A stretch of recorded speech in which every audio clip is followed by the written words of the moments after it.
Hello നമസ്കാരം, ഏവർക്കും പുതിയൊരിടയിലേക്ക്. ഇന്ന് ഞാൻ വന്നിരിക്കുന്നത് ബിഗ് ബോസ് മലയാളം സീസൺ 6ൻ്റെ ഈ ദിവസത്തെ ഏറ്റവും പ്രധാനപ്പെട്ട അൺഒഫീഷ്യൽ വോട്ടിംഗ് റിസൾട്ട് അപ്ഡേഷനുമായിട്ടാണ്. വീഡിയോയ്ക്ക് മുൻപ് വീഡിയോ ലൈക്ക് ചെയ്യുക, ചാനൽ സബ്സ്ക്രൈബ് ചെയ്യുക.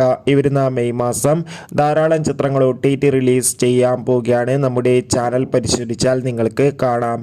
എല്ലാ ബിഗ് ബോസ് ആരാധകരും ഏറെ ആകാംക്ഷയോടെയാണ് ബിഗ് ബോസ് മലയാളം സീസൺ 6ൻ്റെ ഓരോ ദിവസത്തെയും വോട്ടിംഗ് അപ്ഡേഷൻ അറിയാൻ വേണ്ടി കാത്തിരിക്കുന്നത്. ശക്തരായ 8 മത്സരാർത്ഥികളുടെ കടുത്ത പോരാട്ടം നടക്കുമ്പോൾ 1-ാം സ്ഥാനം ജിൻഡോ, 2-ാം സ്ഥാനം ഷിജോ, 3-ാം സ്ഥാനം ജാസ്മിൻ, 4-ാം സ്ഥാനം അർജുൻ, 5-ാം സ്ഥാനം ശ്രീതു, 6-ാം സ്ഥാനം ഋഷി, 7-ാം സ്ഥാനം നോറ, 8-ാം സ്ഥാനം സായി. എന്തായാലും കാത്തിരിക്കാം. വരും മണിക്കൂറിലെ കൂടുതൽ വോട്ടിംഗ് അപ്ഡേറ്റിനായി നിങ്ങളുടെ ഇഷ്ട ബിഗ് ബോസ് മത്സരാർത്ഥി ആരാണ് തീർച്ചയായും കമൻറ്റ് ബോക്സിൽ രേഖപ്പെടുത്തൂ. അടുത്തൊരു വീഡിയോയിൽ കാണും വരെ ഏവർക്കും ബൈ ബൈ.